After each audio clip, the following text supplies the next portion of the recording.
Hello friends, स्वागत है आप सभी का अपने यूट्यूब प्लेटफॉर्म बेफोर यूपीएससी पे। और जैसा कि आप सभी को पता है, पिछली बार की तरह इस बार भी आपके लिए केबीसी फॉर्मेट में एक बेहतरीन क्विज सेशन लेकर के आया हूँ। उम्मीद है आप सभी लोग बहुत ही अच्छे होंगे, सेफ होंगे।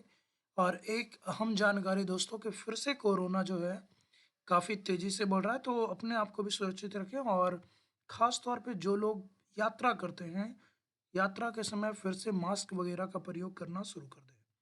चलिए, इस एपिसोड में भी आपको पिछली बार की तरह ही क्वेश्चंस देखने को मिलेंगे, शानदार। लेकिन पिछली बार से उम्मीद है थोड़े टफ देखने को मिल जाए। और साथ ही साथ आपको फिर से मैं वही बोलूँगा कि एक तो ईमानदारी से अ, जवाब देना है, यानी लगातार जब आप देख रहे हैं इस वीडियो को, उसी समय कमेंट सेक्शन में साथ ही साथ आपको अपने जवाब देते हुए चलने हैं। और दूसरा कि अगर आपको हमारी मेहनत अच्छी लग रही हो, तो ज़्यादा से ज़्यादा स्टूडेंट, फ्रेंड्स, फैमिली तक इसको पहुंचाएं, क्योंकि ये सिर्फ पढ़ाई तक सीमित नहीं है। आप जानकारी, नॉलेज, शिक्षा कोई भी कभी भी प्राप्त कर सकता है। फिलहाल आपसे रिक्वेस्ट रहेगी, बिल्कुल ईमानदारी के साथ अपने उत्तर साथ साथ कमेंट सेक्शन में देते जाएंगे और उसके बाद ही आप इसके जवाब की ओर चलेंगे। और दूसरा कि अगर आपको मेहनत पसंद आए तो हमेशा की तरह प्यार, दुलार और ज़्यादा से ज़्यादा तक पहुंचाने का प्रयास कीजिए। चलिए स्टार्ट करते हैं। पहला सवाल आपके लिए देखिए ये रहा है। और जैसा कि मैंने पिछली बार ही बता दिया है कि आपके जो पैसे हैं यहाँ पर वो सांकेतिक हैं, तो बस एंजॉय के लिए हैं। चलिए पहले सवाल को देखिए। तो बोला जा रहा है कि by which constitutional amendment voting age were lower from 21 years to 18 years. सवाल हमेशा की तरह इंग्लिश में रहेंगे दोस्तों, इससे आपकी इंग्लिश भी अच्छी होगी। दूसरा सवाल को मैं समझाता भी चलूंगा। तो यहाँ पर सवाल ये पूछ रहा है कि किस संविधान संशोधन में, संविधान संशोधन समय समय पे होते रहते हैं, तो किस संविधान संशोधन में आपकी जो वोटिंग राइट्स हैं, वोटिंग एज है, मतदान का जो अधिकार है, मत देने की जो उम्र है, उसको 21 वर्ष से घटा करके 18 वर्ष कर दिया। यानी पहले उस संशोधन से पहले 21 साल के, कम से कम 21 साल में आप मत का प्रयोग कर सकते थे, और उस संशोधन के बाद 18 साल से ऊपर के व्यक्ति जो है आपके मताधिकार का प्रयोग कर सकते हैं। तो ये कौन सा संविधान संशोधन था, आपको ये बताना है। आपके ऑप्शन है 61st कॉन्स्टिट्यूशन अमेंडमेंट यानी 61वां संशोधन। दूसरा ऑप्शन है 73वां संशोधन। तीसरा है 69वां संशोधन। और चौथा है आपका 74वां संशोधन। उम्मीद है आप लोगों ने अपने जवाब कमेंट सेक्शन में टाइप कर दिए होंगे। चलिए अब चलते हैं अपने जवाब की ओर। तो जवाब देखिए, यहाँ पर आपको जवाब जो मिल रहा है वो है आपका ऑप्शन नंबर ए, यानी 61वां संविधान संशोधन। आप देखो, तो 61वां संविधान संशोधन जो कि आपकी पारित हुई है 1988 में। लेकिन इसको जो कंसेंट मिली है, जैसा कि आप सभी को पता होगा कि कोई भी विधेयक राष्ट्रपति के अनुमोदन के बाद ही आपको विधेयक ये अधिनियम बनता है। तो इस अधिनियम को 1989 में 1989 में पारित किया गया था। संशोधन है आपका 61वां संविधान संशोधन। तो सही जवाब होगा आपका ऑप्शन नंबर ए। चलिए अगले सवाल की तरफ चलते हैं, और ये है आपका 1000 रुपयों के लिए। तो सवाल है, ध्यान से देखिएगा, करंट से मिलता जुलता है और करंट अफेयर की जानकारी आप सभी को होनी भी चाहिए। तो दूसरा सवाल है कि who became the new chief minister of Rajasthan. अभी राजस्थान में भी इलेक्शन हुए थे, मध्य प्रदेश, छत्तीसगढ़ के साथ साथ। तो आपको बताना है कि राजस्थान के नए मुख्यमंत्री कौन है। आपके ऑप्शन है वसुंधरा राजे सिंधिया, फिर दूसरा ऑप्शन है केशव योगी, तीसरा ऑप्शन है भजन लाल शर्मा, और चौथे ऑप्शन है आपका वैष्णव जैन। तो आपको बताना है कि इन चारों में जो राजस्थान, जो कि भारत का सबसे बड़ा राज्य है दोस्तों, तो इसकी जो कमान है किसके हाथों में गई है, कौन इसके नए मुख्यमंत्री आपके बने हैं। उम्मीद है आपने अपने आंसर टाइप कर लिए होंगे। चलिए चलते हैं अपने आंसर की ओर। इसका देखिए सही जवाब है आपको भजन लाल शर्मा। भजन लाल शर्मा देखिए, इन्होंने ये बीजेपी से बिलोंग करते हैं, और यहाँ पर जो है फाइनली बीजेपी की सरकार बनी है। इससे पहले अगर आप देखोगे तो यहाँ पर जो सरकार थी वो कांग्रेस की थी, और अशोक गहलोत साहब पहले यहाँ के मुख्यमंत्री रहे थे। सचिन पायलट उप मुख्यमंत्री थे। लेकिन अभी आप देखोगे कि भजन लाल शर्मा जो है बीजेपी की तरफ से यहाँ पर मुख्यमंत्री का चेहरा है, काफ़ी युवा, काफ़ी एनर्जेटिक है। और साथ ही साथ यहाँ पर जो उप मुख्यमंत्री हैं वो एक महिला बनी है दोस्तों। तो आप कमेंट सेक्शन में उनका नाम बताते चले। सॉरी, यहाँ पर जो क्वेश्चन है ये आपका थोड़ा मिस्टेक हुआ था, यहाँ पर राजस्थान कर लीजिएगा। चलिए नेक्स्ट क्वेश्चन की तरफ चले। क्वेश्चन आपका which was India's first multipurpose reverse project. आपको पता है कि जब नेहरू जी आए थे तो उन्होंने भारत के बांधों को भारत का आधुनिक भारत का मंदिर कहा था।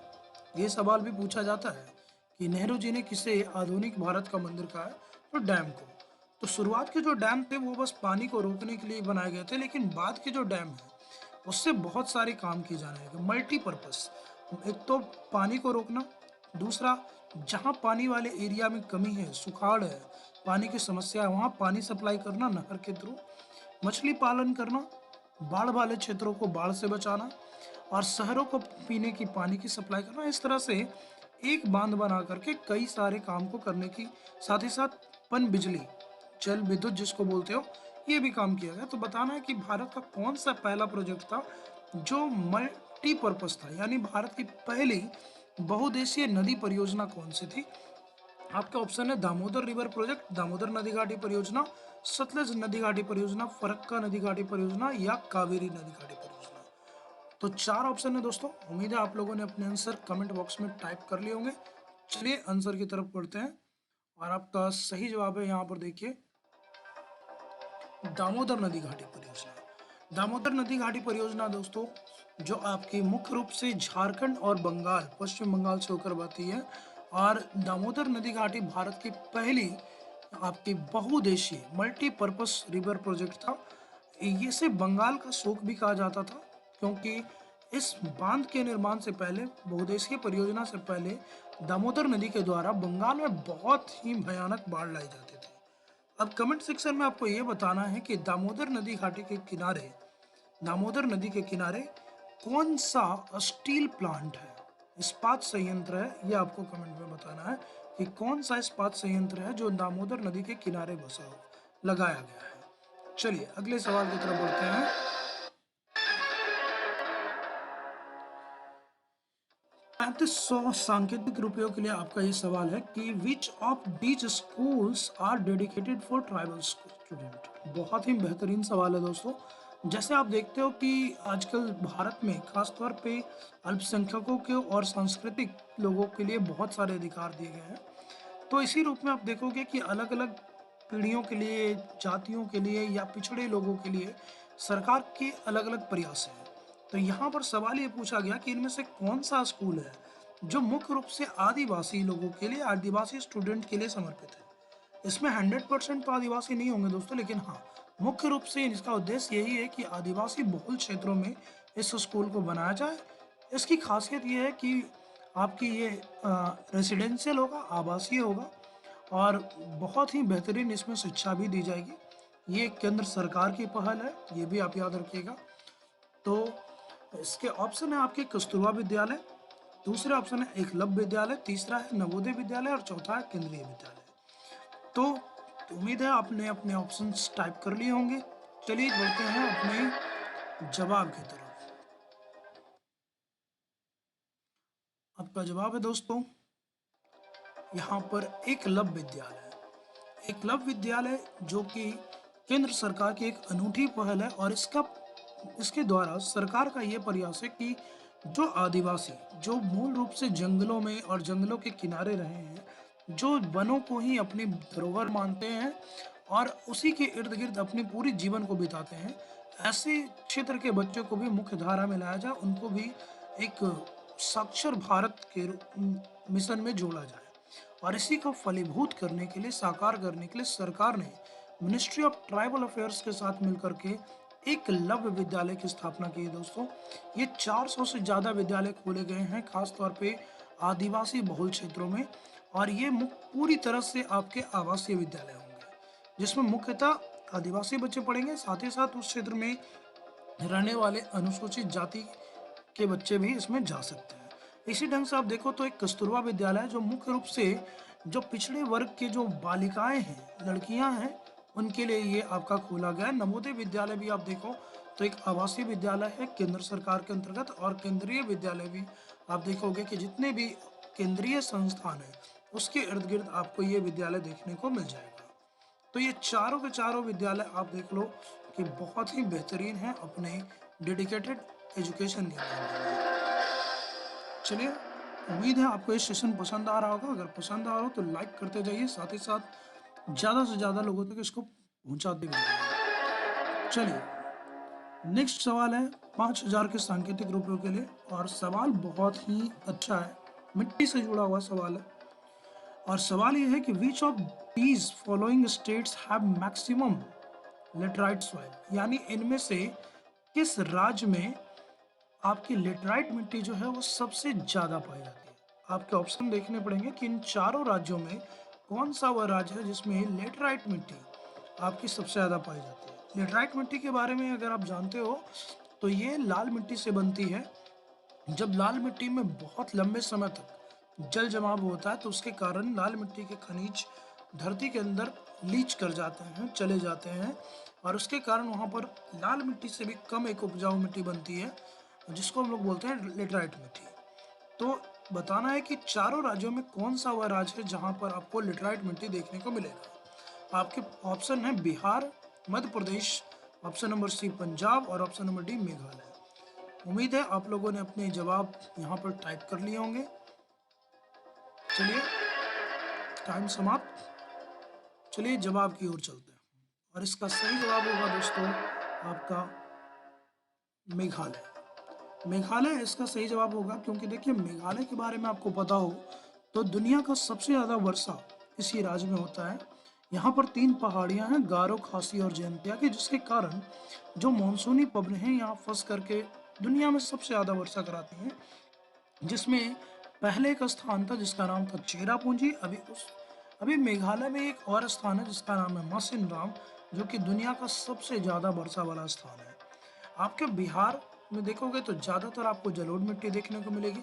मध्य प्रदेश में ज़्यादातर आपको काली और लाल मिट्टी देखने को मिलेगी। पंजाब वाले क्षेत्रों में आपको फिर से जलोढ़ मिट्टी देखने को मिल जाएगी। और मेघालय में चूंकि सबसे ज़्यादा वर्षा होती है, इसलिए यहाँ पर जो आपकी पठारी लाल मिट्टी है वो लीच कर जाने के कारण, जल जमाव के कारण लेटराइट मिट्टी में बदल जाती है। ये सवाल अभी बीपीएससी के 6 to 8 वाले में भी आया था। तो चलिए नेक्स्ट सवाल की तरफ बढ़ते हैं। उम्मीद है आपको काफ़ी नॉलेजेबल सेशन लगेगा। नेक्स्ट सवाल आपका 10,000 सांकेतिक रुपयों के लिए ये रहा। बेहतरीन सवाल है ये भी। सवाल ये बोला जा रहा है दोस्तों कि line of cancer and Indian standard time line cut each other on which plateau. सवाल को मैं समझा देता हूँ कि जो कर्क रेखा है जो भारत के 8 राज्यों से गुजरती है, और साथ ही जो भारतीय मानक समय रेखा है जिसके द्वारा भारत का समय निर्धारित है, तो ये दोनों एक दूसरे को किस पठार पे काटते हैं। फिर से मैं समझा दूं कि कर्क रेखा और भारतीय मानक समय रेखा एक दूसरे को किस पठार पे कट करते हैं। आपके ऑप्शन है, ऑप्शन नंबर ए मालवा का पठार, ऑप्शन नंबर बी है बघेलखंड का पठार, ऑप्शन नंबर सी बुंदेलखंड का पठार, और ऑप्शन नंबर डी दक्कन का पठार। फिर से सुन लीजिए, मालवा पठार ए, बी बघेलखंड का पठार, सी बुंदेलखंड, और डी है आपका दक्कन का पठार। उम्मीद है आपके जवाब यहाँ पर कमेंट सेक्शन में आ चुके होंगे। चलिए टाइम समाप्त करता हूं। चलिए आंसर की तरफ बढ़ते हैं, और आपका सही जवाब होगा दोस्तों बघेलखंड का पठार। बघेलखंड का पठार आपको जो देखने को मिल जाएगा मेनली छत्तीसगढ़, तेलंगाना और मध्य प्रदेश के जंक्शन पे। यानी ये आपको मुख्य रूप से छत्तीसगढ़, तेलंगाना और मध्य प्रदेश का जो क्षेत्र है जहाँ ज्वाइंट एरिया है उस क्षेत्र में देखने को मिल जाएगा। और यही वो पठार है जहाँ पर आपका कर्क रेखा और आपकी जो भारतीय मानक से रेखा है ये दोनों एक दूसरे को काटती है।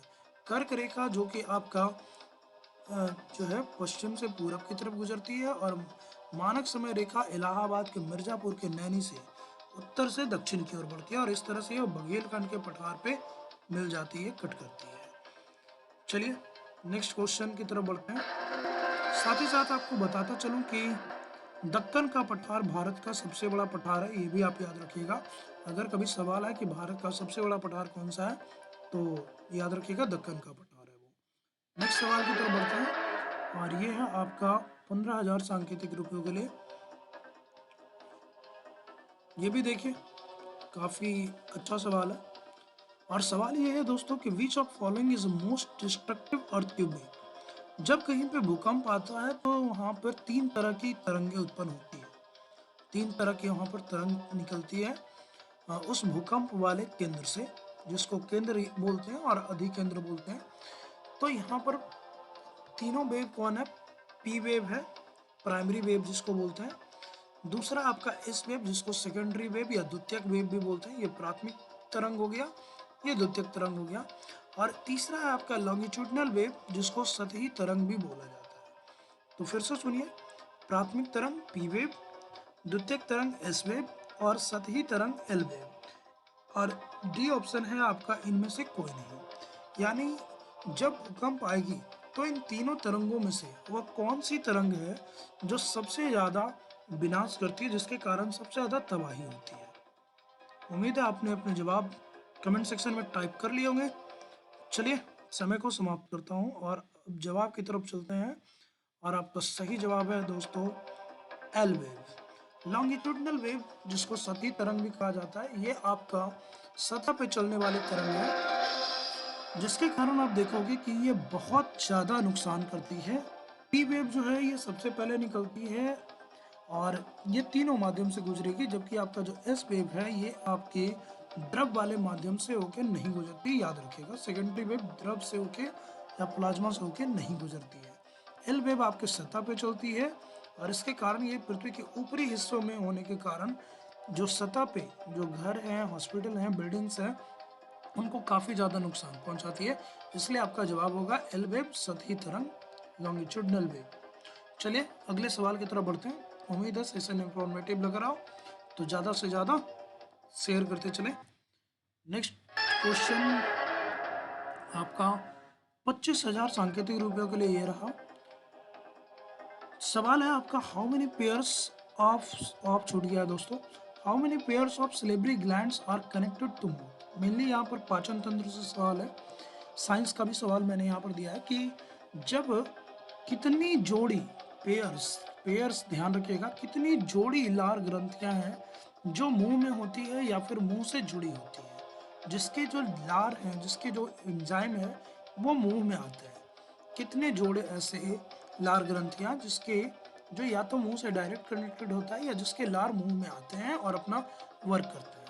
आपके ऑप्शन है 3 पेयर 3 जोड़ी, दूसरा ऑप्शन है 6 पेयर 6 जोड़ी, तीसरा है आपका 2 पेयर 2 जोड़ी और ऑप्शन नंबर डी है आपके 5 पेयर यानी 5 जोड़ी। जोड़ी का मतलब समझ रहे हो 2। ठीक है, तो उम्मीद है आपने अपने जवाब दे दिए होंगे। कितनी जोड़ी लार ग्रंथियां मुंह से कनेक्टेड होती है। चलिए टाइम को समाप्त करते हैं और आंसर की तरफ बढ़ेंगे। यहाँ पर आपका सही जवाब है दोस्तों 3 पेयर। अगर आप माउथ को देखोगे तो जो माउथ है उसमें total 3 pair of salivary glands पाए जाते हैं, जिसमें 3 आपके लोअर जॉ और 3 आपके अपर जॉ में होते हैं। हालांकि उनकी पोजीशंस अलग होती हैं, तो उसमें कुछ आपके टंग वाले होते हैं, कुछ जॉ में होते हैं और कुछ ईयर के पीछे होते हैं। लेकिन ये टोटल 3 पेयर्स होते हैं 6, जिसमें 3 नीचे की ओर से और 3 माउथ के ऊपर की ओर से होते हैं। तो यहाँ पर आपका सही जवाब होगा 3 जोड़ी आपकी लार ग्रंथियाँ। चलिए अगले सवाल की ओर बढ़ते हैं और आपका अगला सवाल रहा, ध्यान से देखिएगा नॉट लगा हुआ है।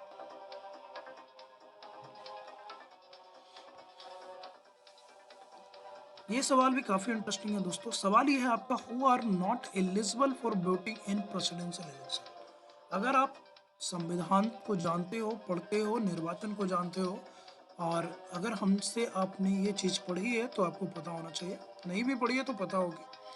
और सवाल ये है कि हु आर नॉट एलिजिबल, इनमें से कौन सा वह व्यक्ति है या फिर इलेक्टोरल है जो राष्ट्रपति के चुनाव में मत देने का अधिकारी नहीं है। यानी कौन सा ऐसा मेंबर है, कौन सा ऐसा व्यक्ति है जो राष्ट्रपति के चुनाव में मत नहीं दे सकता।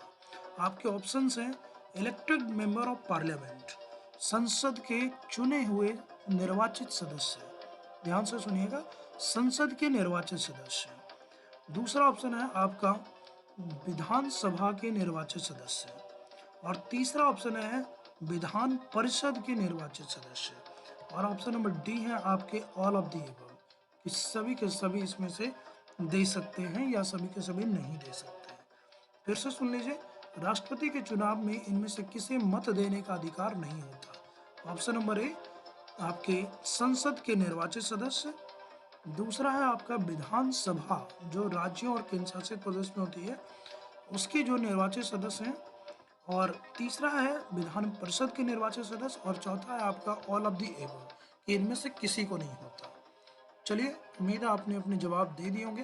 काफ़ी नॉलेजेबल सवाल है दोस्तों, तो थोड़ा ध्यान से चलिए आगे की ओर बढ़ते हैं, टाइम को समाप्त करते हैं। और सही जवाब है आपका यहाँ पर option number C. Option number C आपके देखिए यहाँ पर ध्यान से समझिएगा, elected member of parliament, parliament में आपके दोनों के दोनों हाउस आता है, लोकसभा और राज्यसभा दोनों आते हैं, तो दोनों के जितने भी निर्वाचित सदस्य हैं यहाँ पर भाग लेंगे, दोनों हाउसेस के। फिर लेजिस्लेटिव असेंबली, जो लेजिस्लेटिव असेंबली है चाहे वो राज्यों में हो या फिर अभी के टाइम में आप देखो तो दो राज्य, दो केंद्र शासित प्रदेश दिल्ली और पुडुचेरी, उसमें भी आपको ये विधानसभाएं देखने को मिल जाएंगी। भविष्य में जम्मू कश्मीर वाले क्षेत्र में भी देखने को मिल जाएंगे।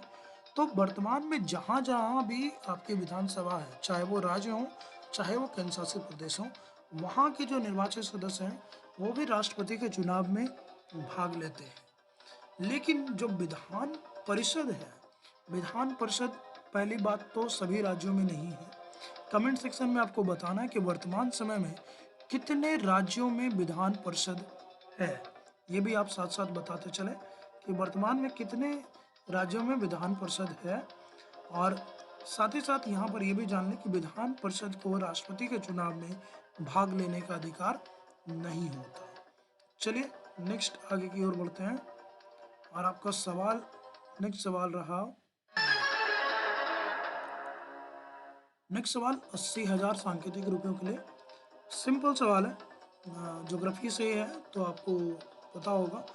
Name of the world longest mountain range, दुनिया की सबसे लंबी पर्वतमाला श्रृंखला कौन सी है? लॉन्गेस्ट सबसे लंबी पर्वतमाला श्रृंखला कौन सी है? आपके ऑप्शन है हिमालय, दूसरा एंडीज, तीसरा अरावली, चौथा है रॉकीज। चलिए, एक ट्रिकी सवाल है बट इजी है, तो आप इसका जवाब आसानी से कर पाएंगे।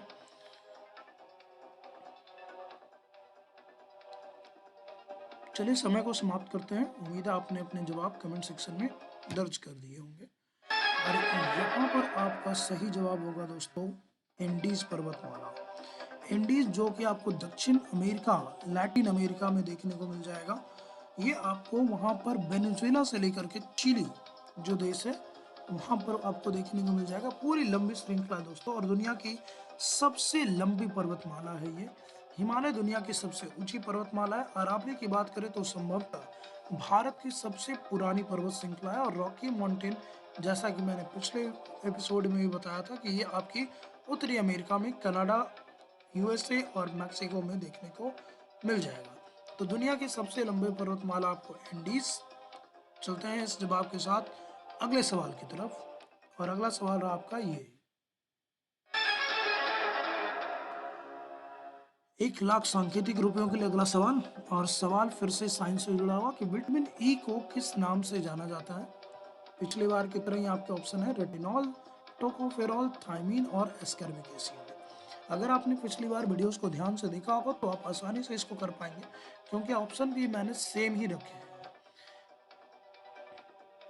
फिर से मैं ऑप्शन बता दूं, रेटिनॉल, टोकोफेरॉल, थायमीन और एस्कॉर्बिक एसिड। विटामिन ई जो मेनली आपके बालों के लिए, साथ ही साथ प्रजनन क्षमता के लिए बहुत ही इम्पॉर्टेंट होता है, और इसकी कमी से बाल बहुत टूटते हैं। साथ ही साथ जो प्रजनन क्षमता है उसमें कमी आती है और नपुंसकता की ओर लोग अग्रसर हो जाते हैं। और एक हैरानी वाली बात ये भी आप जान लीजिए कि दुनिया में लगभग 33% दंपत्ति हस्बैंड वाइफ ऐसे हैं जिनके पास आपके बालक नहीं है, बच्चे नहीं हैं। यानी बहुत ज़्यादा विटामिन ई की कमी लोगों में हो सकती है। और भी कारण हो सकते हैं उस चीज़ के, but vitamin E is important. तो विटामिन ई का और कौन सा नाम है? चलिए समय को समाप्त करते हैं और आगे बढ़ते हैं जवाब की तरफ।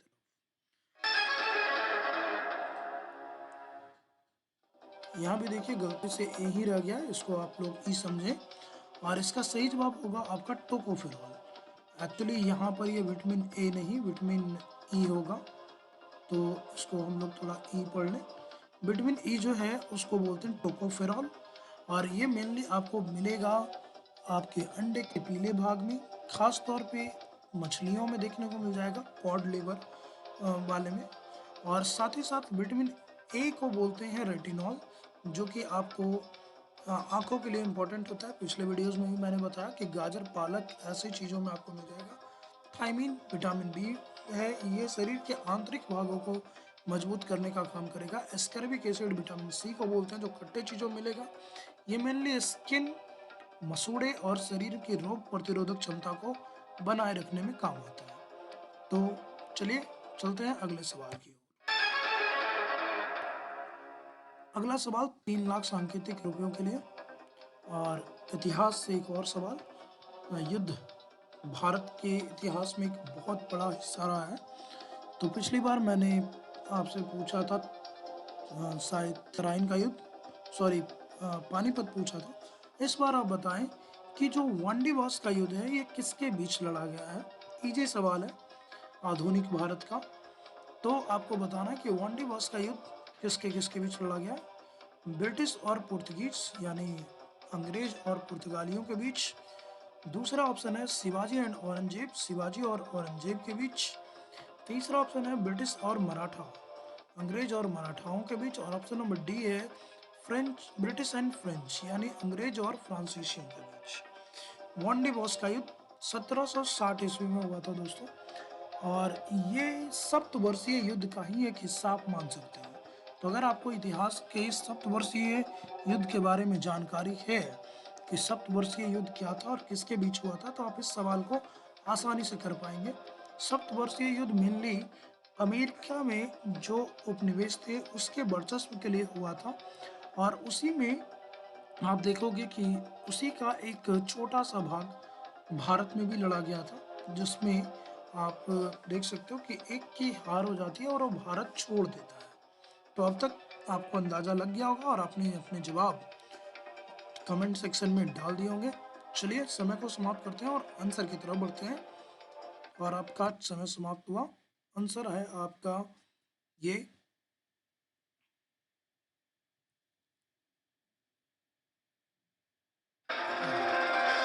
British and French. जैसा कि मैंने आपको बताया कि अंग्रेज और फ्रांसीसियों के बीच ये युद्ध लड़ा गया था। ये युद्ध आपको 1760 ईस्वी में देखने को मिलेगा, जो कि वांडीवॉस नाम के स्थान पे हुआ था। और ये अमेरिका में जो आपके 14 उपनिवेश थे उसके वर्चस्व के लिए जो युद्ध हुआ था फ्रेंच और अंग्रेजों के बीच, उसी युद्ध का आप कह सकते हो कि एक एक्सटेंडेड वर्जन था जो भारत में भी देखने को मिलेगा। साथ ही साथ यूरोप वाले हिस्से में भी आपको देखने को मिल जाएगा कि कुछ झड़पें ब्रिटेन और फ्रांस के बीच में हुई थी, क्योंकि उस समय पूरी दुनिया में ब्रिटेन और फ्रांस ही सबसे बड़े साम्राज्यवादी देश थे। बाद में जर्मनी भी उभरा था, बट इस समय तक आपको यही दोनों देखने को मिल जाएंगे। तो वांडीवॉस का युद्ध 1760 ईस्वी में होगा, ब्रिटिश और फ्रेंच यानी अंग्रेज और फ्रांसीसियों के बीच। इसमें फ्रांसीसी बुरी तरह से हारते हैं और उनको भारत छोड़ना पड़ता है। चलिए अगले सवाल की तरफ बढ़ते हैं। सेशन अच्छा लग रहा हो तो आप कमेंट करते चलें, साथ ही साथ प्यार बांटते चलें, ज़्यादा से ज़्यादा लोगों तक इसको पहुंचाने का भी काम करें, और सब्सक्राइब ऑब्वियसली करना ही होगा क्योंकि बहुत मेहनत की जा रही है। चलिए नेक्स्ट क्वेश्चन की ओर बढ़ते हैं। नेक्स्ट क्वेश्चन आपका 5 लाख सांकेतिक रुपयों के लिए ये रहा, और ये आपके कुछ हमारे जो दोस्त हैं उनको क्रिकेट पसंद है, तो एक क्रिकेट का इम्पोर्टेंट सवाल है। और सवाल आपका ये है कि who became the highest paid player for IPL 2024 edition. यानी अगले साल जो आईपीएल होगा उसकी नीलामी प्रक्रिया खत्म हो चुकी है दोस्तों, कल परसों ही हुई है। तो इसमें एक खिलाड़ी है जो अभी तक के इतिहास का सबसे महंगा खिलाड़ी बिका है, यानी उसकी सबसे ज़्यादा बोली लगी है। तो आपको बताना है कि वो कौन सा खिलाड़ी है जो सबसे ज़्यादा रुपयों में जिसकी कीमत सबसे ज़्यादा लगाई गई है। तो आपको पता होगा कि एक हर सीज़न के लिए यहाँ पर खिलाड़ियों की बोली लगाई जाती है। तो यहाँ पर आपको बताना है किस खिलाड़ी की सबसे ज़्यादा बोली लगी है। ऑप्शन नंबर ए है मिचेल स्टार्क, ऑस्ट्रेलिया से हैं दोस्तों। पैट कमिंस जो जो अभी ऑस्ट्रेलिया के कप्तान भी थे वर्ल्ड कप में, पैट कमिंस।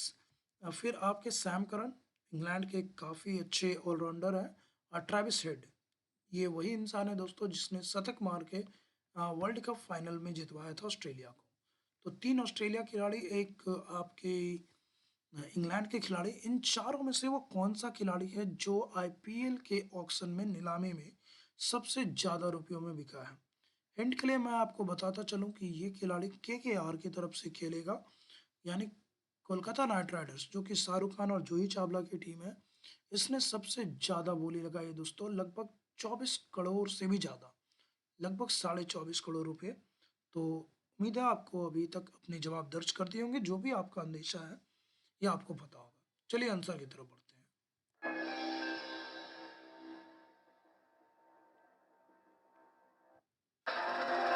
आपका आंसर है मिचेल स्टार्क।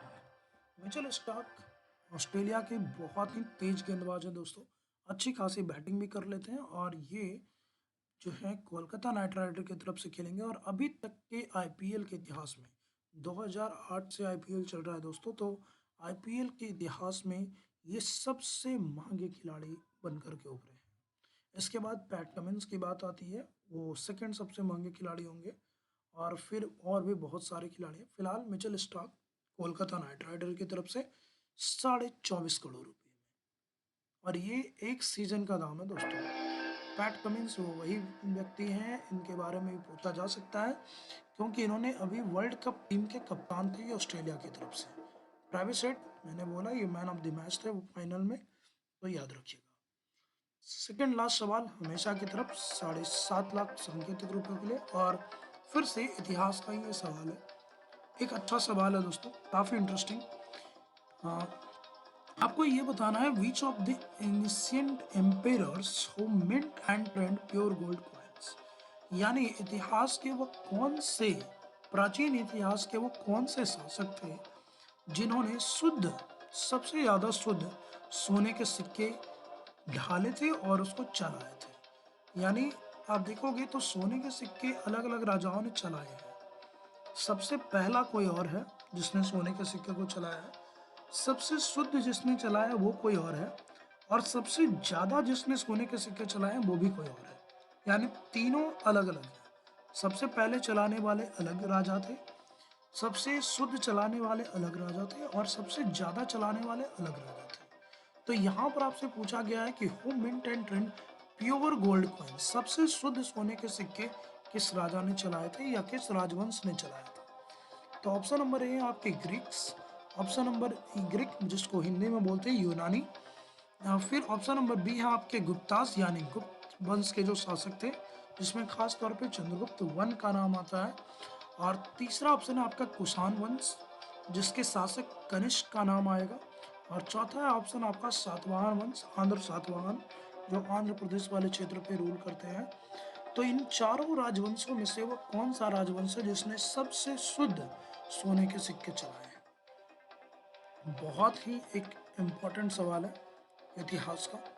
तो चलिए, उम्मीद है आपने अपनी जवाब दर्ज कर दिए होंगे। और एनर्जी लेवल मेंटेन रखना दोस्तों, क्योंकि इस पूरे 15 सवालों की सीरीज में आपको नॉलेज भरपूर मिलेगी, साथ ही साथ मज़ा भी आएगा अगर आप बिल्कुल ईमानदारी से जवाब देते चलते हैं तो, और आपको अपनी नॉलेज का भी पता चलेगा। चलिए, टाइम समाप्त हुआ और आगे बढ़ते हैं। इसका सही जवाब होगा दोस्तों कनिष्क। कनिष्क जो कि कुषाण वंश का शासक है, जो कश्मीर वाले क्षेत्र पर रूल करता है, और चीन के साथ जो सिल्क रूट है, रेशम मार्ग है, उसको भी एक कंट्रोल करता है कनिष्क। इसकी राजधानी आपको देखने को मिल जाएगी पुरुषपुर, पेशावर। चौथी बौद्ध संगति इसी शासक के टाइम में हुई है, सुंदरबन या कुंडलबन भी बोलते हैं कश्मीर में। और यही वो शासक है कुषाण वंश का जिसने सबसे शुद्ध सोने के सिक्के यहाँ पर चलाए हैं। सबसे पहला जो सोने का सिक्का चलाया था दोस्तों वो है आपके, याद रखिएगा, वो है ग्रीक्स। ग्रीक्स यानी यूनानी शासक जो हैं उन्होंने सबसे पहले सोने के सिक्के चलाए। सबसे शुद्ध प्योर जो है वो आपके कुषाण वंश का कनिष्क चलाएगा। और सबसे ज़्यादा अगर आपसे पूछा जाए कि सबसे ज़्यादा सोने के सिक्के किसने चलाए तो याद रखिएगा गुप्त वंश के शासकों ने। गुप्त वंश के शासकों ने सबसे ज़्यादा सोने के सिक्के चलाए। तो फिर यहाँ पर सातवाहन की क्या इंपॉर्टेंस है, याद रखिएगा सातवाहन वंश वो वंश है जिसने सोने चांदी पीतल कोटन ये सब तो सिक्के चलाए ही, लेकिन ये सबसे ज़्यादा जाने जाते हैं अपने शीशे के सिक्के के लिए। अगर आपसे कभी ये सवाल पूछा जाए कि शीशे के सिक्के किस राजाओं ने चलाए थे तो याद रखिएगा सातवाहन वंश के शासकों ने आपके शीशे के सिक्के चलाए थे। तो उम्मीद है आपको ये क्वेश्चंस बिल्कुल प्योर है, क्लियर है कि ग्रीक वालों ने सबसे पहले चलाया, कुषाण वालों ने सबसे शुद्ध चलाया, गुप्त वालों ने सबसे ज़्यादा चलाया और सातवाहन वालों ने इन सबके साथ साथ शीशे के भी सिक्के चलाए हैं। चलिए आखिरी सवाल की तरफ बढ़ते हैं और आपको बताना है इस आखिरी सवाल में ही कि मिशन समुद्रयान अभी खबरों में है, तो ये क्या है? पिछली बार हमने मिशन दक्ष पूछा था, इस बार आप बताएं कि मिशन समुद्रयान क्या है। आखिरी सवाल है, बिल्कुल ध्यान से। आपके ऑप्शन है कैप्चर द इंडियन ओशन डकैट्स। आपके समुद्र में अभी देखोगे तो लाल सागर में खास तौर पे बहुत सारे आपको यहाँ पर समुद्री लुटेरे देखने को मिल जाएंगे। सोमालिया के, जिबूती के, यमन के हौथी रेबल्स हैं। तो उनको कंट्रोल करना भी जरूरी है क्योंकि व्यापारिक मार्ग वो है, स्वेज नहर का रास्ता वो है। तो क्या उसको कंट्रोल करने के लिए मिशन समुद्रयान चला गया है? ये आपका पहला ऑप्शन है। दूसरा ऑप्शन है कि dive in 6,000 metre under sea to explore sea nodules. समुद्र भी संसाधनों से भरपूर है दोस्तों।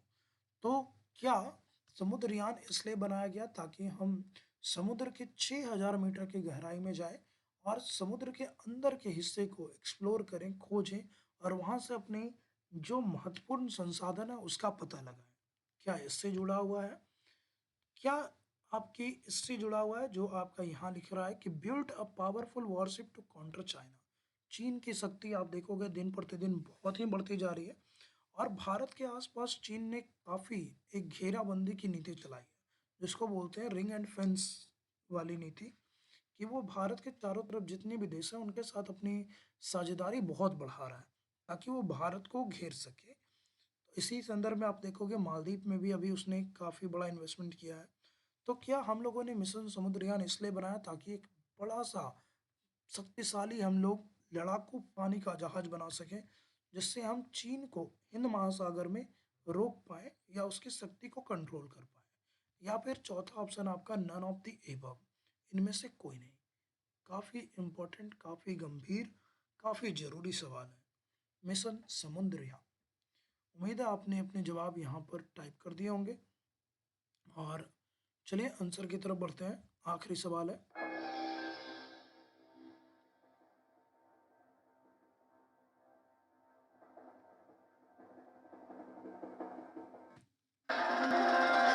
ये है आपका सही जवाब दोस्तों कि मिशन समुद्रयान जो है आपका ये समुद्र के 6,000 मीटर की गहराई में जाएगा और वहाँ पर समुद्र के अंदर के संसाधनों को खोज निकालेगा।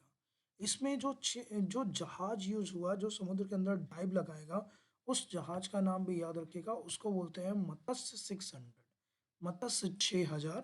मत्स्य यानी संस्कृत वर्ड है दोस्तों, मत्स्य यानी मछली। तो मत्स्य 6,000 वो मशीन है, वो नाव है, पनडुब्बी है जिसमें 3 लोग बैठ करके 6,000 मीटर की गहराई में जाएंगे और समुद्र के अंदर के संसाधनों को एक्सप्लोर करेंगे। तो ये है था आपका मिशन समुद्र यान। उम्मीद है आपको ये सेशन अच्छा लगेगा। तो अगर आपको सेशन अच्छा लगा हो, अगर सेशन अच्छा लगा हो दोस्तों तो लाइक ज़रूर करें। साथ ही साथ दोस्तों के साथ इसको ज़्यादा से ज़्यादा शेयर करें, प्यार बांटें। और इससे भी एक अच्छी चीज़ कि अगर आप इस चैनल पे नए हैं और अभी तक सब्सक्राइब नहीं किया दोस्तों तो बी फॉर यूपीएससी ये चैनल है इसको आप सब्सक्राइब जरूर कर लें ताकि आपको अच्छी अच्छी और इम्पोर्टेंट वीडियोस आपको लगातार देखने को मिल जाए। साथ ही साथ पर्यावरण का ध्यान जरूर रखें, बड़ों का सम्मान करें, छोटों को प्यार दें और अपनी मर्यादा और अपनी गरिमा को बना के रखें। साथ ही साथ ठंड से और कोरोना से अपने आप को बचाएं। Thank you so much. जय हिंद।